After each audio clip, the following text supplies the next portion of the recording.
ሰላም ጤና ይስጥልን ውድ የቻናላችን ተከታዮች እንዴት አላችሁ እያል ዩቲዩብ ቻናል በኦንላይን በማስተማር ላይ ይገኛል። የምናስተምረው አማርኛ፣ እንግሊዘኛ፣ ሂሳብ እና እንዲሁም ሌሎችን የትምህርት አይነቶች ሲሆን በየትኛውም ሀገር ሆናችሁ በኦንላይን መማር መከታተል የምትፈልጉ ታች ቪዲዮ ላይ ባስቀመጥነው ስልክ በኢሞ፣ በዋትስአፕ፣ በቴሌግራም ሃሎ ይበሉን፣ ይደውሉልን፣ መማር መከታተል ይችላሉ። የቻናላችን ተከታታዮች እንዴት አላችሁ? በያላችሁበት ሰላማችሁ ይብዛል። ዛሬ ደግሞ ለጀማሪ ተማሪዎችን የአማርኛ ፊደላትን ከመጀመሪያው ጀምረን ይዘንላችሁ መጥተናል። ለዚህ ቻናል አዲስ የሆናችሁ ላይክ፣ ሼር፣ ሰብስክራይብ እያደረጋችሁ ቪዲዮውን ጀምራችሁ አጥተውት እስከ መጨረሻ ትጠቀሙበታላችሁ። ዛሬ አንድ ባንድ ፊደላትን ረጋ ብለን እየደጋገምነ እያነበብነ ከመጀመሪያው ጀምረን እናያለን ማለት ነው። ከዛ በፊት በኦንላይን መማርና መከታተል ለምትፈልጉ በአጭር ጊዜ አከታትፈን ማንበብ መጻፍ እንፈልጋለን፣ እንዲሁም ህጻናትን ማስተማር እንፈልጋለን ለምትሉ ከሀገር ውስጥም ሆነ ከሀገር ውጭ ሆናችሁ ማስተማር ለምትፈልጉ ከታች ባለው ስልክ በቴሌግራም፣ በኢሞ፣ በዋትስአፕ እንዲሁም እናንተ የምትጠቀሙበት ማንኛውም ሶሻል ሚዲያ ሃይበሉን፣ ደውሉልን። በአጭር ጊዜ አቀላጥፋችሁ እንድታነቡ እንድጽፉ አድርገን እናስተምራችኋለን ማለት ነው።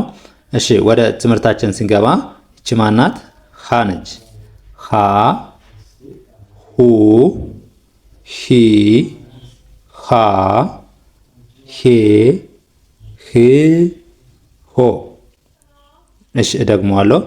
ሃ ሁ ሂ ሃ ሄ ህ ሆ። እያንዳንዳቸው እንዲያርገን ስናነብ የመጀመሪያ ስራችን የሚሆን በድምጽ መሸምደድ፣ ከዛ በኋላ ምን አይነት ቅጽል አለው እያንዳንዳቸውስ የተለያየ ድምጻቸው ምን የሚለያየው እንዴት ነው የሚለውን ማየት ይሆናል። እሺ የመጀመሪያ ሀን ስናይ ምንም አይነት ቅጽል የላትም። ሁ ስንል ሁለተኛ ፊደል ከጎን፣ ሂ ስንል ሶስተኛ ፊደል ናት እግሯ ላይ ሸፈፍ ያለች፣ ሃ ስንል አራተኛ ፊደሎች እግራቸው አጠር ያለ ነው ማለት ነው። ሄ የአምስተኛ ፊደል ደግሞ ኤ የሚል ድምጽ አላቸው። ሄ ስንል እግሯ ላይ ቀለበት፣ በቀኝ በኩል እግሯ ላይ ቀለበት። ህ የስድስተኛ ፊደል እ ሚል ድምጽ አላቸው። ሆ የሰባተኛ ፊደሎች ደግሞ ኦ ሚል ድምጽ አላቸው። ሆ የሰባተኛ ፊደሎች ካናታቸው ቀለበት ወይም ደግሞ ከቀኝ በኩል እግራቸው አጠር ይላል ማለት ነው። ስለዚህ እያንዳንዳቸውን ሀ ሁ ሂ ሃ ሄ ህ ሆ ልክ እንደዚህ አድርገን እናነባለን ማለት ነው። እቺ ደግሞ ማናት? እቺ ደግሞ ለ ነች። ለ ሉ ሊ ላ ሌ ል ሎ። እስኪ ለ ሉ ሊ ላ ሌ ል ሎ። ከእናንተ የሚጠበቀው ለምሳሌ ለናሁን እያንዳንዳቸውን ለመያዝ የመጀመሪያ ፊደሉን ከያዛችሁት ሳታዩ ብትጽፉ የመጀመሪያ ፊደሉን ትጽፉ፣ ሁለተኛ ሲሆን ምን ይሆናል? የተለየ ነገር የሚሆነው የሁለተኛ ፊደል ሲሆን ከጎኑ ቅጽል ይኖረዋል። ሶስተኛ ፊደል የሁሉም ፊደል ማለት ነው። ሶስተኛ ፊደል ሲሆን እግሩ ላይ ሸፈፍ ይላል። አራተኛ እግራቸው አጠር፣ አምስተኛ እግራቸው ላይ ቀኝ እግራቸው ላይ ቀለበት፣ ስድስት ደግሞ ከውስጥ ቀለበት አላት የተለያየ ነው ስድስተኛ፣ ሰባተኛ ደግሞ ከውጭ ቀለበት ወይም ደግሞ እግራቸው በቀኝ በኩል ያጥራል ማለት ነው። ስለዚህ ለ ሉ ሊ ላ ሌ ል ሎ። እሺ እቺ ደግሞ ማናት? እቺ ደግሞ ሀ ናት። ይቺም ሀ ናት፣ ይቺም ሀ ናት። በድምፅ ተመሳሳይ ናቸው። የሚለያዩት በቅርጽና ይቺ ሀሌታ ውሃ ብለን እንጠራታለን፣ ይቺን ደግሞ ሀመር ውሃ ብለን እንጠራታለን እንጂ ተመሳሳይ ናቸው ማለት ነው። ሀ ሁ ሂ ሃ ሄ ህ ሆ። እስኪ ሃ ሁ ሂ ሃ ሄ ህ ሆ። ይህን ስናይ ደግሞ ቅጽላቸውን እያንዳንዳቸው ከመጀመሪያው ጋር አብዛኞቹ ምን ናቸው? ተመሳሳይ ናቸው ማለት ነው። ይኸው የመጀመሪያ ቅጽል የለውም። ሁለተኛ ከጎን፣ ሶስተኛ ቀኝ እግሩ ላይ ምን ይላል? ሸፈፍ ይላል ማለት ነው። ቀኝ እግሩ ላይ ሸፈፍ ይላል። አራተኛ እግራቸው አጠር፣ አምስት ቀለበት፣ ስድስት የተለያዩ ናቸው። እቺ ከላይ ነው ሸፈፍ ያለ ነገር ያላት ማለት ነው። ሰባተኛ ከቀኝ እግራቸው ላይ ማጠር፣ ይኸው እቺ ከቀኝ እግሯ ላይ አጠር ያለች ናት ማለት ነው። አጠር ያለች ናት። ድጋሚ ሳነበው ሃ ሁ ሂ ሃ ሄ ህ ሆ። እሺ እቺ ደግሞ ማናት? መ ነች። መ መ ሙ ሚ ማ ሜ ም ሞ። እስቲ መ ሙ ሚ ማ ሜ ም ሞ። ይህንም ለመጀመሪያ የሚጠበቅ እያንዳንዳቸውን የመጀመሪያ ፊደሎችን ከያዛችሁ ሁለተኛ ከጎን፣ ሶስተኛ እግረ ሸፋፋ፣ አራተኛ እግሩ ማጠር በሚለው ስትሄዱ በቀላሉ መያዝ ትችላላችሁ ማለት ነው። መ ሙ ሚ ማ ሜ ም ሞ። ይቺ ደግሞ ሰ ነች። ሁለት አይነት ሰ ነው ያለ፣ ሳቱ ሰና ንጉሱ ሰ ምንለው። ይሄ ንጉሱ ሰ ምንለው ነው ማለት ነው። ሰ ሱ ሲ ሳ ሴ ስ ሶ። ሰ ሱ ሲ ሳ ሴ ስ ሶ። እስቲ አሁንም ደግሜ ላንብበው። ሰ ሱ ሲ ሳ ሴ ስ ሶ። እሺ እንዲህ አድርገን ካነበብን በኋላ እያንዳንዱን በቀላሉ የምንረዳበትን መንገድ እንይዛለን። እች ደግሞ ረ ነች። ረ ሩ ሪ ራ ሬ ር ሮ። የመጀመሪያውና ዋነኛው ነገር የምናደርገው እንደው እያንዳንዳቸውን ድምፃቸውን ሸምደን ለመያዝ ደጋግመን ማንበብ፣ ከዛ ደግሞ ቅርጻቸውና እያንዳንዳቸውን ድምፅ ለመለየት ቆም እያልን ረጋ እያልን ማንበብ። ረ ሩ ሪ ራ ሬ ር ሮ። እሺ አሁንም የመጨረሻ ደግሞ አለው። ረ ሩ ሪ ራ ሬ ር ሮ። እቺ ደግሞ ሰ ነች። ሰ ሰ ሱ ሲ ሳ ሴ ስ ሶ። እስኪ ሰ ሱ ሲ ሳ ሴ ስ ሶ። እያንዳንዳቸውን ቅርጻቸውን ስታዩ ይኸው የመጀመሪያ ፊደል እንደነገርኳችሁ ምንም አይነት ቅጽል የለውም። የራሱ የመጀመሪያው ቅርጽ ብቻ ነው። ሁለተኛ ሲሆን ከጎኑ ለምሳሌ ሳታዩ ለመጻፍ ማድረግ ያለባችሁ የመጀመሪያ ፊደል ምንም አይነት ቅጽል የለውም። ሁለተኛ ከጎን፣ ሶስተኛ እግሩ ላይ ሸፈፍ ያለ፣ አራተኛ እግራቸው ማጠር፣ አምስት ቀለበት፣ ስድስት የተለያዩ ናቸው። ያው እናንተም በሚገባችሁ መልኩ ሰይማችሁ መያዝ ነው። ሰባተኛ ከላይ ቀለበት ወይም ደግሞ በቀኝ በኩል እግራቸው ማጠር ነው። ያው እስካሁን ድረስ አብዛኛው ፊደል ተመሳሳይ ቦታ ላይ ነው ቅጽሉ ያለ ማለት ነው። አንዱን ከያዛችሁት በዛ ሂደት መሄድ ትችላላችሁ፣ አብዛኛውን ፊደል ማለት ነው። ሰ ሱ ሲ ሳ ሴ ስ ሶ። እሺ እቺ ደግሞ ማናት? እቺ ደግሞ ሸ ነች። ሸ ሹ ሺ ሻ ሼ ሽ ሾ።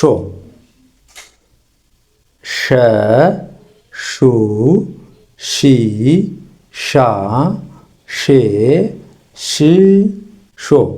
ሸን ስትጽፉ ደግሞ እችን ሰን ከጻፋችኋት ሸንን በቀላሉ መጻፍ ትችላላችሁ።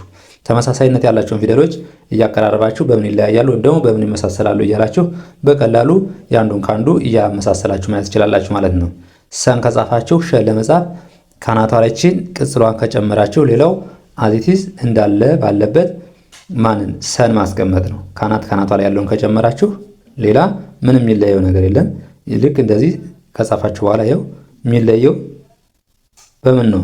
ካናቱ ላይ ባለው ብቻ ነው እንጂ ተመሳሳይ ነው። ስለዚህ ሰን ጽፋችሁ ከዛ ሸን ለመጻፍ ራሱን ሰሱን እስከመጨረሱ ጽፉና ካናቱ ላይ ሲጨምሩበት ሸ ይሆናል ማለት ነው። ሸ ይሆናል። ሸ ሹ ሺ ሻ ሼ ሺ ሾ። እሺ እቺ ደግሞ ቀ ነች።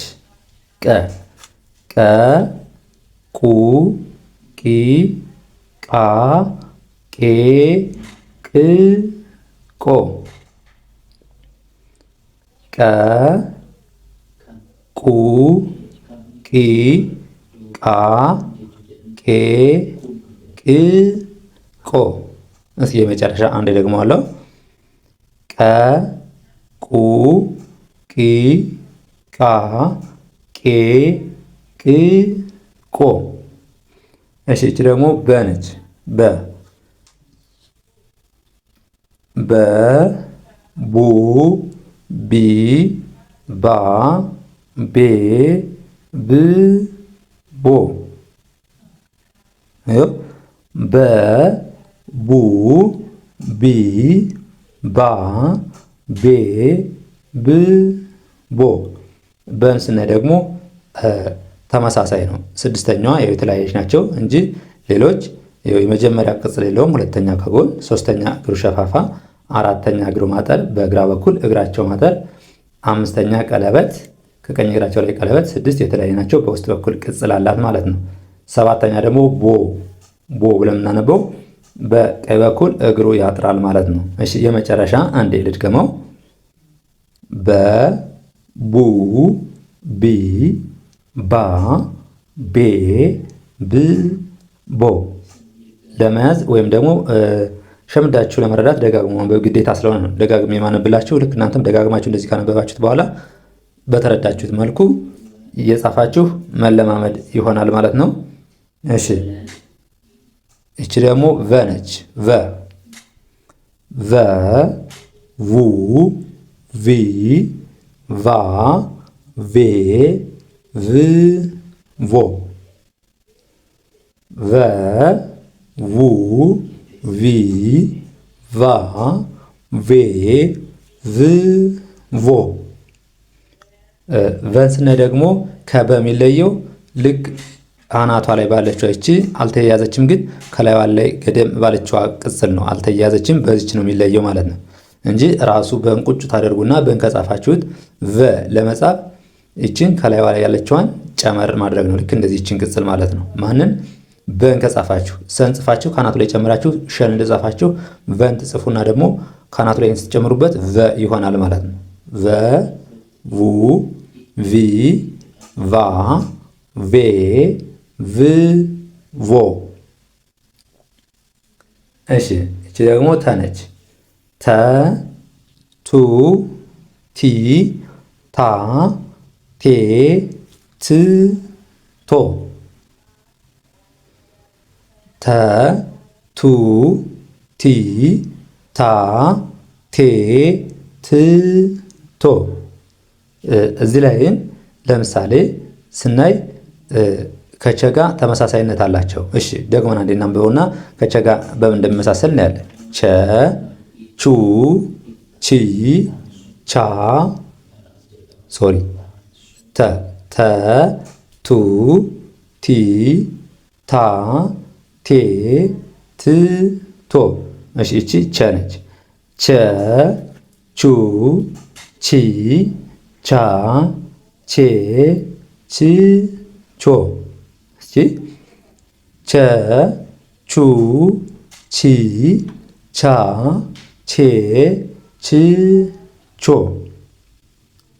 እሺ አሁን ቸን እና ተን በምን ነው የሚለያዩ ብለን ስናይ ይኸው ቸን እና ተ አንድ ብቻ አግዳሚ ሲኖራት ቸ ግን ሁለት አግዳሚ ነው። በዚህ ነው የሚለያዩት እንጂ ቅርጻቸው ተመሳሳይ ነው ማለት ነው። ይኸው ተን ከጻፍነ ቸን ለመጻፍ ይችን ከላይ ያለችዋን ሁለተኛ አግዳሚ ካናቷ ላይ ጨመር ማድረግ ነው የሚጠበቅብን። ይኸው ተ ከወገቧ ላይ እንደዚህ አይነት ቅጽል አላት። ቸ ለማድረግ የለው ሁሉም ቅጽሉ ከግሩም ከጎኑም ሁሉ ያለው ቅጽል ተመሳሳይ ነው። ካናቷ ላይ አንድ አግዳሚ ጨመር ማድረግ ነው ማለት ነው። ይኸው ይችን ጽፈን ቸ ለማድረግ ቸን ለመጻፍ ደግሞ ይችን አስመስለን ጽፍና ከዚህ ላይ ጨመር ማድረግ ነው አንድ አግዳሚ። ሁሉም ተመሳሳይ ስለሆነ ማለት ነው። ቸ ቹ ቺ ቻ ቼ ች ቾ። እሺ እቺ ደግሞ የ ነች። የ ዩ ይ ያ የ ይ ዮ። እስኪ የ ዩ ይ ያ የ ይ ዮ። እስኪ ይህን አንዴ ረጋ ባለ ድምፅ ላንብብላችሁ። የ ዩ ይ ያ የ ይ ዮ። እቺ ደግሞ ነ ነች። ነ ነ ኑ ኒ ና ኔ ን ኖ። ነ ኑ ኑ ኒ ና ኔ ን ኖ። እንደዚህ ያደረግነ ደጋግመን ካነበብን በኋላ ደግሞ ወደ ምን እንሄዳለን? እየጻፍነ መለማመድ እንሄዳለን ማለት ነው። እቺ ደግሞ ማናት? ኘ ናት። ኘ ኙ ኚ ኛ ኘ ኝ ኞ። ኘ ኙ ኚ ኛ ኘ ኝ ኞ። እሺ እንደዚህ እያደረግን ካነበብን በኋላ እቺ ደግሞ ከማን ከነጋ ነው የምትመሳሰል። ከነጋ የምትለያየው በምን ነው? ይችን በተመሳሳይ ከዚች ካናቷ ላይ ባለችው ቅጽል እንጂ ሌላው ከነጋ ተመሳሳይ ነው። ነና ማን ኘ ኘ ካናቷ ላይ አግዳሚ ሲኖራት ነ ግን የላትም ማለት ነው። እናንተ በአጭር ጊዜ ለመረዳት አንዱን ጽፋችሁ አንዱን ከአንዱ ጋር ስታመሳስሉት ለምሳሌ እችን ከማን ከነ ጋር ስታመሳስሏት ኘ የምትለየው ካናቷ ላይ ባለው ነ ግን ካናቷ ላይ የላትም ማለት ነው። ኘ ኙ ኚ ኛ ኘ ኝ ኞ። እሺ እቺስ ደግሞ አ ናት። አ ኡ ኢ አ ኤ እ ኦ። እስኪ አ ኡ ኢ አ ኤ እ ኦ። እሺ አንዴ ደግሞ ረጋ ብዬ የራሳቸውን ድምፅ አጉልቻ አነብላችኋለሁ። አ ኡ ኢ አ ኤ እ ኦ። እሺ እቺ ማናት? እቺ ደግሞ ከነች። ከ ኩ ኪ ካ ኬ ክ ኮ። ከ ኩ ኪ ካ ኬ ክ ኮ። እሺ እቺ ደግሞ ማናት? ኸ ናት። ኸ ሁ ሂ ሃ ሄ ህ ሆ። ኸ ሁ ሂ ሃ ሄ ህ ሆ። ደግሞአለው። ኸ ሁ ሂ ሃ ሄ ህ ሆ። እቺ ደግሞ ማናት? ወ ነች። ወ ው ዊ ዋ ዌ ው ዎ። እናንተ ስታነቡ በተለያየ ስያሜ እየሰየማችሁ መያዝ በቀላሉ ልትረዱት በምትችሉ አግባብ ሰይማችሁ መያዝ ወይም ደግሞ ማንበብ መለማመድ ትችላላችሁ ማለት ነው። ወ ው ዊ ዋ ዌ ው ዎ። እስኪ አንዴ ደግሞ ድምፃቸውን ክፍተታቸውን እያየን እናንብ። ወ ው ዊ ዋ ዌ ው ዎ። ልክ እንደዚህ ያደረጋችሁ እያነበባችሁ እየጻፋችሁ መለማመድ ትችላላችሁ ማለት ነው። ከዛ በተረፈ ደግሞ በአጭር ጊዜ አቀላጥፈን ማንበብ መጻፍ እንፈልጋለን የምትሉ ታች ቪዲዮ ስር ባስቀመጥነው ስልክ መደወል፣ መማር፣ መከታተል ትችላላችሁ። እንዲሁም ከሀገር ውስጥም ሆነ ከሀገር ውጭ ሆናችሁ ህፃናትን ማስተማር ለምትፈልጉ፣ መማር ለምትፈልጉ ከታች ባለው ስልክ ደውሉልን። ለዛሬ ይዘንላችሁ የመጣን ይህን ይመስላል። በሌላ ቪዲዮ እስከምንገናኝ መልካም ጊዜ፣ ሰናይ ቆይታ ይሆንላችሁ።